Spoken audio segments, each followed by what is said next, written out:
और मुझे विश्वास है कि इन 5 राज्यों के चुनाव में भी भाजपा ऐतिहासिक जीत की हैट्रिक लगाने जा रही है।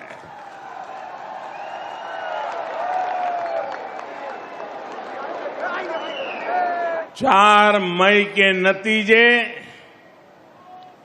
विकसित भारत के संकल्प को मजबूत करेंगे, देश के विकास की गति को नई ऊर्जा से भरेंगे। भारत माता की,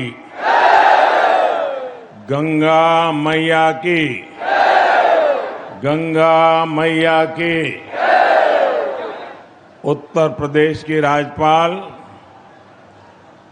आनंदीबेन पटेल, यहां के मुख्यमंत्री श्रीमान योगी आदित्यनाथ जी, उप मुख्यमंत्री केशव प्रसाद मौर्य, ब्रजेश जी पाठक, केंद्रीय मंत्रिमंडल के मेरे सहयोगी जितिन प्रसाद जी, पंकज चौधरी जी, यूपी सरकार के मंत्रीगण, सांसद और विधायकगण, अन्य जनप्रतिनिधि और विशाल संख्या में पधारे हुए मेरे प्यारे भाइयों और बहनों,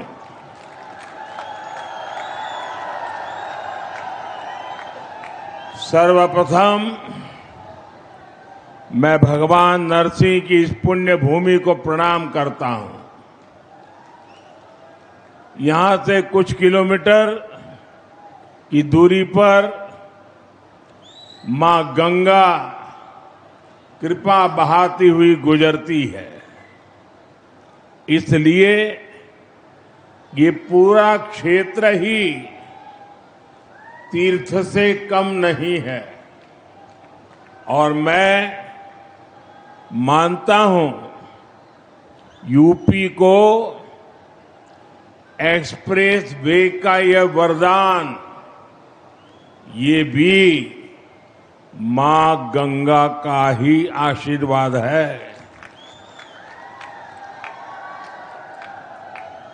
अब आप कुछ ही घंटों में संगम भी पहुंच सकते हैं और काशी में बाबा के दर्शन करके भी वापस आ सकते हैं।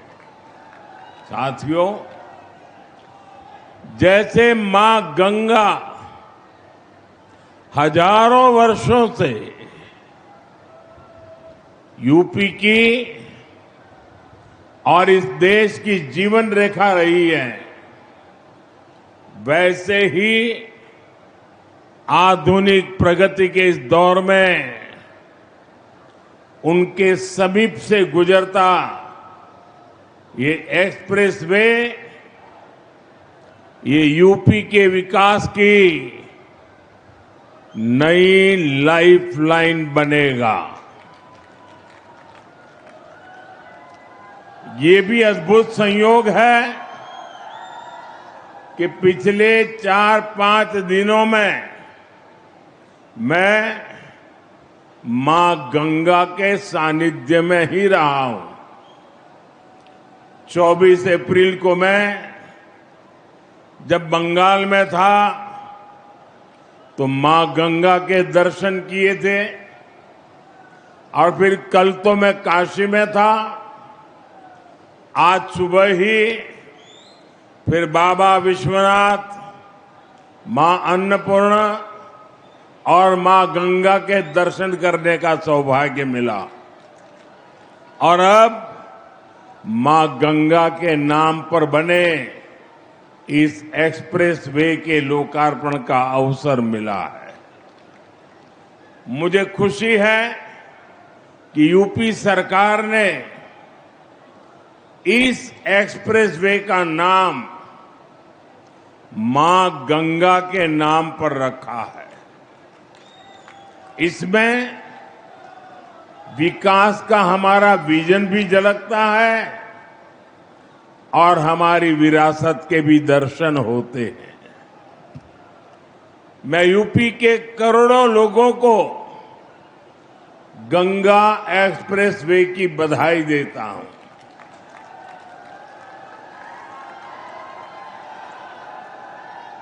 साथियों, आज लोकतंत्र के उत्सव का भी एक अहम दिन है। बंगाल में इस समय दूसरे चरण का मतदान हो रहा है और जो खबरें आ रही हैं उनसे पता चलता है कि बंगाल में भारी मतदान हो रहा है। पहले चरण की तरह ही जनता वोट देने के लिए बड़ी संख्या में घरों से निकल रही है। लंबी लंबी कतारों की तस्वीरें सोशल मीडिया में छाई हुई है। पिछले 6-7 दशक में जो नहीं हुआ, जिसकी कल्पना भी मुश्किल थी, वैसे निर्भीक वातावरण में बंगाल में इस बार वोटिंग हो रहा है। लोग भय मुक्त होकर वोट दे रहे हैं। ये देश के संविधान और देश के मजबूत होते लोकतंत्र का पुण्य प्रतीक है। मैं बंगाल की महान जनता का आभार व्यक्त करता हूं कि वो अपने अधिकार के प्रति इतनी सजग है, बड़ी संख्या में वोटिंग कर रही है। अभी वोटिंग खत्म होने में कई घंटे बाकी है। मैं बंगाल की जनता से आग्रह करूंगा कि लोकतंत्र के इस पर्व में ऐसे ही उत्साह से भाग लें। साथियों, कुछ समय पहले जब बिहार में चुनाव हुए तो बीजेपी एनडीए ने प्रचंड जीत दर्ज की थी, एक इतिहास रच दिया था। अभी अभी कल ही गुजरात में महानगरपालिका, नगरपालिका, जिला पंचायतें, नगर पंचायतें, तहसील पंचायत, इन सब के चुनाव के नतीजे आए हैं। और आप मेरे उत्तर प्रदेश वासियों को खुशी होगी, 80 से 85% नगर पालिका और पंचायतों भाजपा ने जीत ली है।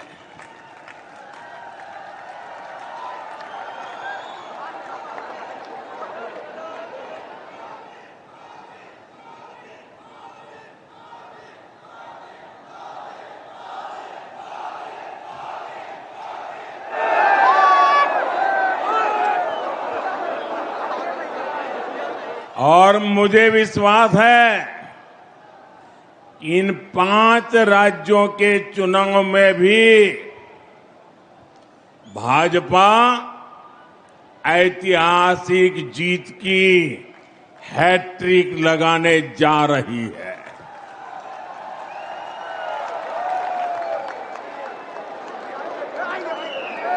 चार मई के नतीजे विकसित भारत के संकल्प को मजबूत करेंगे, देश के विकास की गति को नई ऊर्जा से भरेंगे। साथियों, देश के तेज विकास के लिए हमें तेजी से आधुनिक इंफ्रास्ट्रक्चर का भी निर्माण करना है। दिसंबर 2021 में गंगा एक्सप्रेसवे का शिलान्यास करने मैं शाहजहांपुर आया था। अभी 5 साल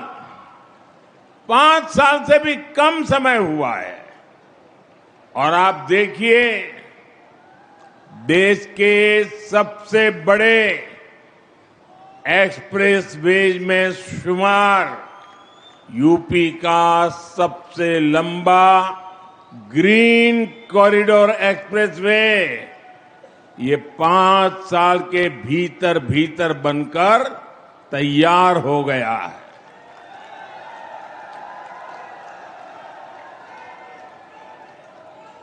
आज हरदोई से इसका लोकार्पण भी हो रहा है।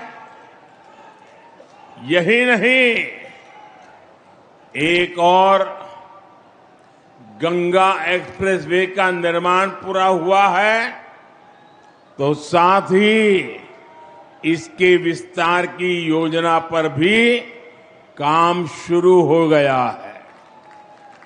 जल्द ही गंगा एक्सप्रेसवे मेरठ से आगे बढ़कर हरिद्वार तक पहुंचेगा।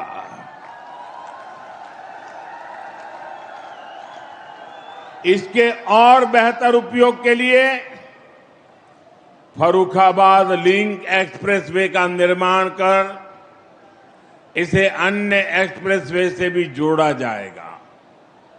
ये है डबल इंजन सरकार का विजन। ये है भाजपा सरकार के काम करने की स्पीड। ये है भाजपा सरकार के काम का तरीका। भाइयों बहनों, कुछ ही दिन पहले मुझे दिल्ली देहरादून एक्सप्रेसवे के लोकार्पण का अवसर मिला था। तब मैंने कहा था कि नए बनते एक्सप्रेसवे विकसित होते भारत की हस्तरेखाएं हैं और ये आधुनिक हस्तरेखाएं आज भारत के उज्जवल भविष्य का जयघोष कर रही है। साथियों, अब वो दौर चला गया जब एक सड़क के लिए दशकों तक इंतजार करना पड़ता था। एक बार घोषणा हो गई तो वर्षों तक फाइलें चलती थी। चुनाव के लिए पत्थर लग जाता था। उसके बाद सरकारें आती रहती थी, जाती रहती थी, लेकिन काम का कुछ अता पता नहीं लगता था। कभी कभी तो पुराने फाइलें ढूंढने के लिए बड़े बड़े अफसरों को 2-2 साल तक मेहनत करनी पड़ती थी।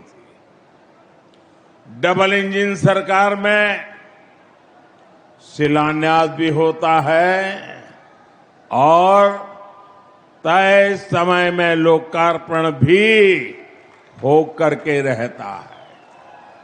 इसलिए ही आज यूपी के एक्सप्रेसवे से भी ज्यादा रफ्तार अगर कहीं है तो वो यूपी के विकास की रफ्तार ही है। साथियों, वो एक्सप्रेसवे केवल एक हाई स्पीड सड़क नहीं है। ये नई संभावनाओं का, नए सपनों का, नए अवसरों का गेटवे है। गंगा एक्सप्रेसवे करीब 600 किलोमीटर लंबा है।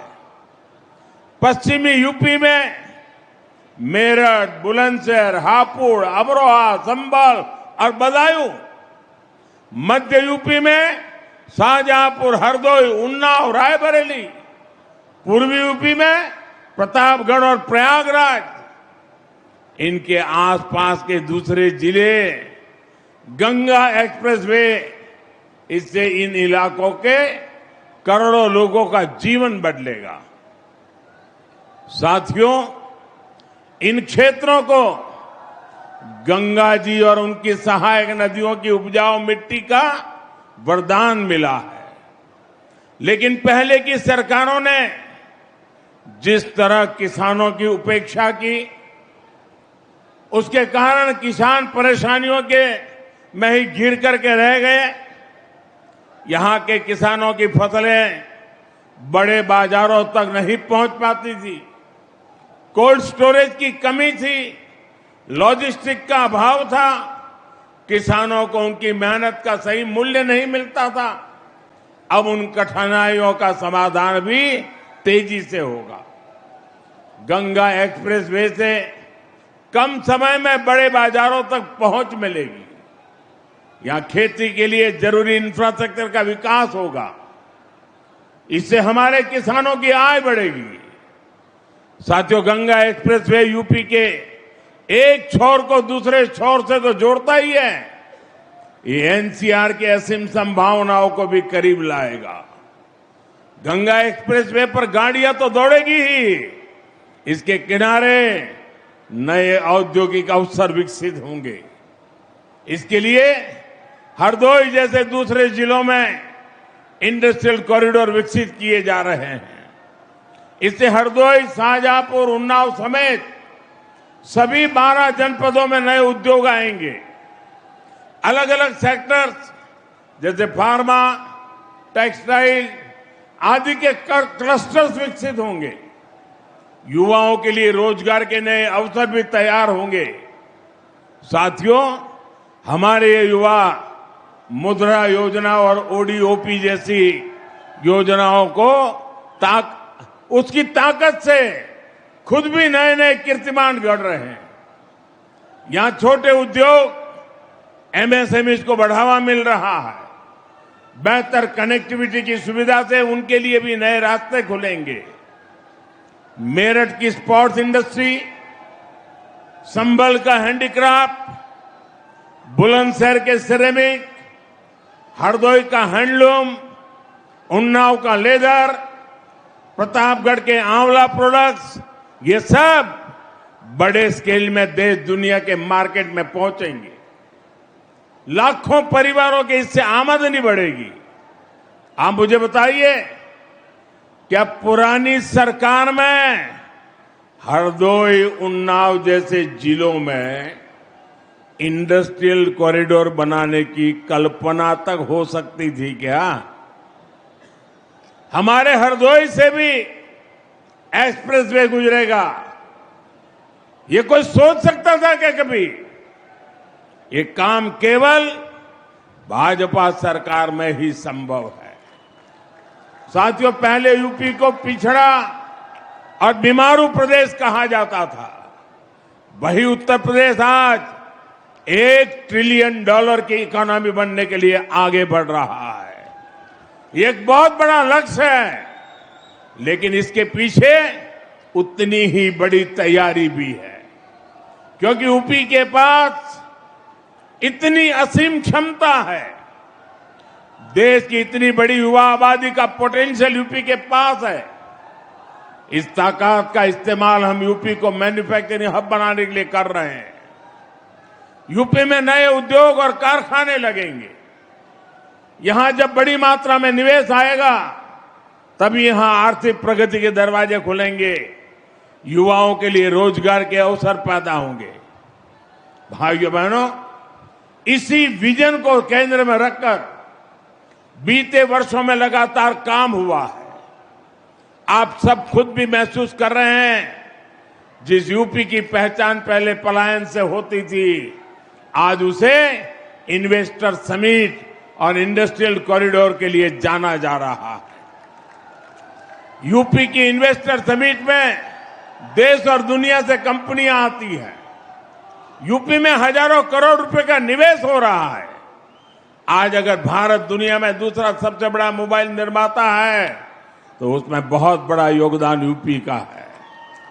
आज भारत जितने मोबाइल बना रहा है, उसमें आधे मोबाइल हमारे यूपी में बन रहे हैं। अभी कुछ ही हफ्ते पहले मैंने नोएडा में सेमीकंडक्टर प्लांट का शिलान्यास भी किया है। साथियों, आप सब जानते हैं एआई के इस दौर में सेमीकंडक्टर कितनी बड़ी फील्ड बनाती जा रही है। यूपी उसमें भी लीड लेने के लिए आगे बढ़ रहा है। भविष्य में असीम अवसरों वाला बहुत बड़ा क्षेत्र यूपी के लोगों के लिए खुल रहा है। साथियों, उत्तर प्रदेश का औद्योगिक विकास आज भारत की सामरिक ताकत भी बन रहा है। आज देश के 2 डिफेंस कॉरिडोर में से एक यूपी में है। बड़ी बड़ी डिफेंस कंपनियां यहां अपनी फैक्ट्री लगा रही है। ब्रह्मोस जैसी मिसाइलें जिनका लोहा दुनिया मानती है, आज वो यूपी में बन रही है। रक्षा उपकरणों के निर्माण में जो छोटे छोटे पार्ट चाहिए होते हैं, उनकी सप्लाई के लिए एमएसएमई को काम मिलता है। इसका बहुत बड़ा लाभ उत्तर प्रदेश के एमएसएमई सेक्टर को हो रहा है। छोटे छोटे जिलों में भी अब युवा बड़े बड़े उद्योगों से जुड़ने का सपना देख सकते हैं। साथियों, आज उत्तर प्रदेश इतनी तेज गति से विकास कर रहा है क्योंकि यूपी ने पुरानी सियासत को भी बदला है और नई पहचान भी बनाई है। आप याद करिए, एक समय यूपी की पहचान गड्ढों से होती थी। आज वही यूपी देश में सबसे ज्यादा एक्सप्रेस वेज वाला प्रदेश बन चुका है। पहले यहां पड़ोस के जिले तक जाना भी बड़ा मुश्किल होता था, लेकिन आज उत्तर प्रदेश में 21 एयरपोर्ट है, 5 इंटरनेशनल एयरपोर्ट है। अब तो नोएडा इंटरनेशनल एयरपोर्ट का उद्घाटन भी हो चुका है। गंगा एक्सप्रेसवे से नोएडा इंटरनेशनल एयरपोर्ट कुछ ही घंटों की दूरी पर है। भाइयों बहनों, हमारा उत्तर प्रदेश भगवान राम और भगवान कृष्ण की धरती है, लेकिन पिछली सरकारों ने अपनी करतूतों के कारण अपराध और जंगल राज को यूपी की पहचान बना दिया था। यूपी के माफियाओं पर फिल्में बनती थी, लेकिन अब यूपी की कानून व्यवस्था का देश भर में उदाहरण दिया जाता है। भाइयों बहनों, संसाधनों का बंदरबाट करने वाले जिन सपाहियों के हाथ से सत्ता गई है, उन्हें यूपी की ये प्रगति पसंद नहीं आ रही है। वो एक बार फिर यूपी को पुराने दौर में धकेलना चाहते हैं। वो एक बार फिर समाज को बांटना और तोड़ना चाहते हैं। साथियों, समाजवादी पार्टी विकास विरोधी भी है और नारी विरोधी भी है। अभी बीते दिनों देश ने एक बार फिर सपा और कांग्रेस जैसी पार्टियों का असली चेहरा देखा है। केंद्र की एनडीए सरकार संसद में नारी शक्ति वंदन संशोधन लेकर आई थी। अगर ये संशोधन पास हो जाता तो साल 2029 के चुनाव से ही महिलाओं को विधानसभा और लोकसभा में आरक्षण मिलता। बड़ी संख्या में हमारी माताएं बहनें सांसद विधायक बनकर दिल्ली लखनऊ पहुंचती, वो भी किसी और वर्ग की सीटें कम हुए बिना। लेकिन सपा ने इस संशोधन बिल के खिलाफ वोट किया। साथियों, इस बिल से सभी राज्यों की सीटें भी बढ़ती है। हमने संसद में साफ साफ कहा था सभी राज्यों की सीटें एक ही अनुपात में बढ़ेगी, लेकिन यूपी को गाली देकर पॉलिटिक्स करने वाली डीएमके जैसी पार्टियां, उन्हें इस बात पर आपत्ति थी कि यूपी की सीटें क्यों बढ़ेगी। आप देखिए, समाजवादी पार्टी संसद में उन्हीं के सुर में सुर मिला रही थी। ये सपा वाले यहां से आपके वोट लेकर संसद जाते हैं और संसद में यूपी के लोगों को गाली देने वालों के साथ खड़े हो जाते हैं। इसलिए यूपी के लोग कहते हैं समाजवादी पार्टी कभी सुधर नहीं सकती है। ये लोग हमेशा महिला विरोधी राजनीति ही करेंगे। ये हमेशा तुष्टिकरण और अपराधियों के साथ खड़े रहेंगे। सपा कभी भी परिवारवाद और जातिवाद से ऊपर उठ नहीं सकती। ये लोग हमेशा विकास विरोधी राजनीति करेंगे। यूपी को सपा और उसके सहयोगियों से सावधान रहना है। साथियों, आज देश एक ही संकल्प लेकर आगे बढ़ रहा है, विकसित भारत का संकल्प।